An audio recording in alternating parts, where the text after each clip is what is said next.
ஏற்கனவே அறிவிக்கப்பட்டு ஒத்திவைக்கப்பட்ட திமுக தலைமை செயற்குழு கூட்டம் நாளை நடைபெறவுள்ளது. அதன்படி திமுக தலைவர் மு.க.ஸ்டாலின் தலைமையில் நாளை காலை 10 மணி அளவில் கலைஞர் அரங்கில் திமுக தலைமை செயற்குழு கூட்டம் நடைபெறும் என திமுக பொதுச் செயலாளர் துரைமுருகன் அறிவித்துள்ளார். புத்தாண்டு கொண்டாட்டத்தின் போது மாமல்லபுரம் கிழக்கு கடற்கரை சாலை பகுதியில் 12 மணிக்கு மேல் கேளிக்கை நிகழ்ச்சிகள் நடத்தக்கூடாது என தனியார் நட்சத்திர ஓட்டல் பொது மேலாளர்களை அழைத்து காவல்துறை அறிவுறுத்தியுள்ளது. மேலும் புத்தாண்டு வாழ்த்து சொல்வது போல் பெண்களை கேலி கிண்டல் செய்பவர்கள் மீது கடும் நடவடிக்கை எடுக்கப்படும் என எச்சரிக்கை விடுக்கப்பட்டுள்ளது.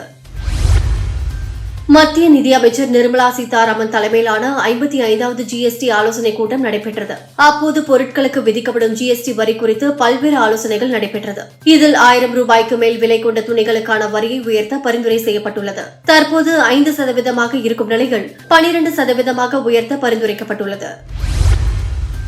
பாஜக அம்பேத்கரை இழிவுபடுத்தியதற்கு பதிலடியாக டாக்டர் அம்பேத்கர் உதவித்தொகை திட்டம் அறிவிக்கப்பட்டுள்ளதாக கெஜ்ரிவால் தெரிவித்தார். டெல்லியில் வசிக்கும் தலித் மாணவர்கள் வெளிநாடு சென்று படிப்பதற்கு உதவித்தொகை வழங்கப்படும். அவர்கள் செல்வதற்கான பயணத்தொகை, தங்குவதற்கான செலவு உள்ளிட்ட அனைத்து செலவினங்களையும் அரசே செலுத்தும் என அரவிந்த் கெஜ்ரிவால் தெரிவித்துள்ளார்.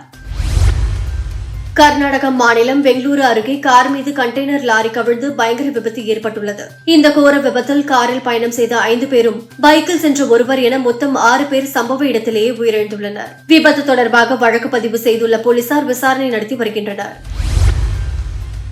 வங்காளதேசத்தில் சமீப காலமாக சிறுபான்மையினராக உள்ள இந்துக்கள் மீதான தாக்குதல் அதிகரித்துள்ளன. கோவில்களும் சேதப்படுத்தப்பட்டு வருகின்றன. இந்த நிலையில் வங்காளதேசத்தில் மேலும் 3 கோவில்கள் மீது தாக்குதல் நடத்தப்பட்டுள்ளது. இந்திய கிரிக்கெட் அணியின் அதிரடி பேட்ஸ்மேன்களில் ஒருவராக இருந்து வந்தவர் ராபின் உத்தப்பா.